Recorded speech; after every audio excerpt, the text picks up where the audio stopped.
For the uninitiated, this might look like just a big confusing mess, but it's actually part of a game-breaking, world-altering event that contributed to an infamous World of Warcraft bug that's still weirdly relevant to our world today. So let's pull out our microscopes and examine how a virtual World of Warcraft plague has been helping real-world scientists for almost 2 decades. And hey, while you're here, make sure you subscribe to Nerdstalgic Gaming so you can keep up with all of our new uploads. The virality of World of Warcraft cannot be overstated.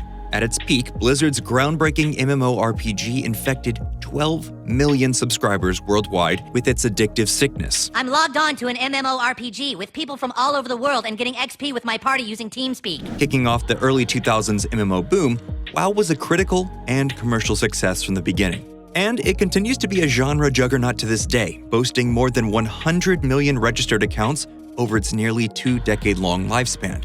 And for good reason. Its highly stylized graphics, impressive world building, large-scale group activities, and overall charming vibe gave it an edge over other games of its kind. But with it being a relatively early incarnation of the genre, and being as popular as it was, there were bound to be problems, and problems there were, not even a year after the game was released.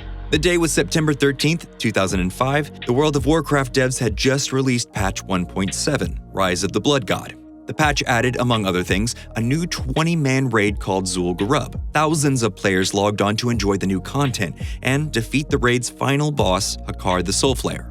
It's the wrath of the Soulflayer. After they emerged victorious from the fight, provided they did because Hakar was hard to beat, players went on their merry ways. They returned to questing, traveling between locations, and milling around in cities.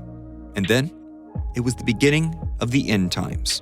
Player characters suddenly started dropping dead all over the world of Azeroth from a strange disease. Their HP was being drained to 0, and anyone who got too close from them suffered the same fate. Game servers erupted in pure chaos as people did what people do best, complicate the issue. Some players with healer tunes tried to protect the population's most vulnerable groups, that being low-level players, while others did the exact opposite and tried to spread the disease to every corner of the game map.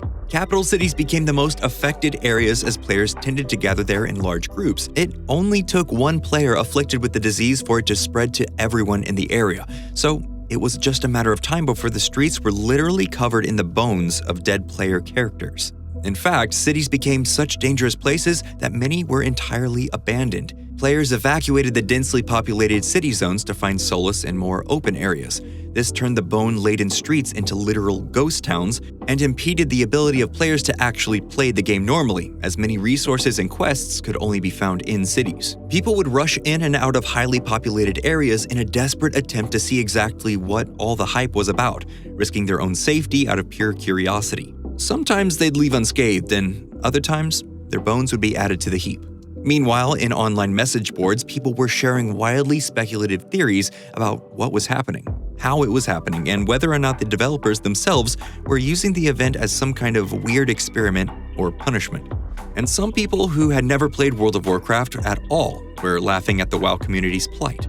It was truly the definition of pandemonium. Dogs and cats living together, mass hysteria. The game developers at Blizzard eventually found and implemented a way to fix the deathly plague on October 8, 2005, which, if you'll remember the start date of September 13th, was nearly a month after the issue first presented itself.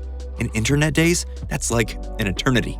But hey, after thousands of character deaths, they hard reset the affected servers, and the chaos was finally brought to an end. Now that we've set the scene, let's talk about what the heck actually happened here. Strap yourself safely onto the backs of your griffins and wyverns because this is going to be a wild ride. When Update 1.7 went live and players set their sights on Zul'Gurub and Hakar, the Soulflayer, they were met with the raid boss's main abilities. Among the ones that inflicted mind control and suck blood, there was one called Corrupted Blood. Corrupted Blood was an ability designed to leech health over time from the affected player. If that player got too close to someone else, they would also contract Corrupted Blood. You see where we're going with this? In theory, this shouldn't be a problem. Abilities like Corrupted Blood are usually only supposed to last a few seconds, and they'll be gone by the time you teleport out of the raid instance at the end of the battle. No big deal. But in a massive oversight on Blizzard's part, they overlooked the crucial role of cross-species contamination when it comes to infectious disease transmittal. You see, hunters and warlocks in WoW can summon pets and minions, and if those pets and minions have an active status effect on them when you recall them, they'll still have it when you summon them again.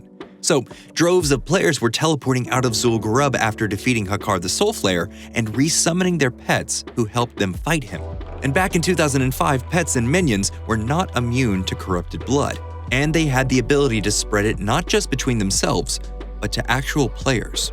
We've already talked about how easy it is to contract corrupted blood, especially in highly populated areas, so this became a problem extremely quickly. And as discussed, powerful, high-level players with inflated hit points could withstand the disease for longer periods of time. Essentially, they would play the game normally, but lower-level players were just lambs to the slaughter. People were sheltering in places out of fear of contracting corrupted blood, while others were intentionally spreading the virus because trolls were very much alive and well in 2005 World of Warcraft. Nothing has changed. And while we kind of threw Blizzard under the bus earlier with how long it took them to implement a fix, they did try to find other solutions in between the start and end of this virtual nightmare. There was an attempt to institute a quarantine, where players would voluntarily wait out the effects of corrupted blood in isolation so as to not spread to other people, but it unsurprisingly failed, which left the developers with very little choice. The only thing left to do was to fully wipe the servers and make it so pets and minions could no longer contract the highly contagious corrupted blood. So, as you can probably tell, World of Warcraft's corrupted blood incident has some very similar real-world counterparts, the most recent of which we're living through right now, and these similarities are not lost on researchers and scientists. Beginning with the outbreak in 2005, the corrupted blood incident became a valuable learning tool for the study of epidemiology. SARS and avian flu were still fresh in the public consciousness at the time, and another incident playing out in a virtual space gave researchers rare insight into human behavior and the spread of diseases.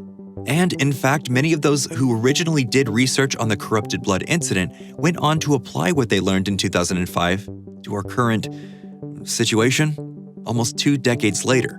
It's pretty wild to see it all come full circle like that, and maybe a little depressing. If I'm being totally honest here, I find it really easy to look at the corrupted blood incident and look at our world today and see only the negative similarities. But instead of focusing on those, let's look at the positives. Sure, some players were going out of their way to spread corrupted blood to as many players as possible, but there were also large numbers of players looking to help. Healers offered up their services free of charge, giving low-level players a chance to survive the onslaught. And there are even reports of low-level players, who otherwise couldn't help, standing on the outskirts of cities warning away anyone who approached. These were just people volunteering their time to keep other players alive in a silly little video game, but it very much mirrors those doing good in our world today, and I think that's great.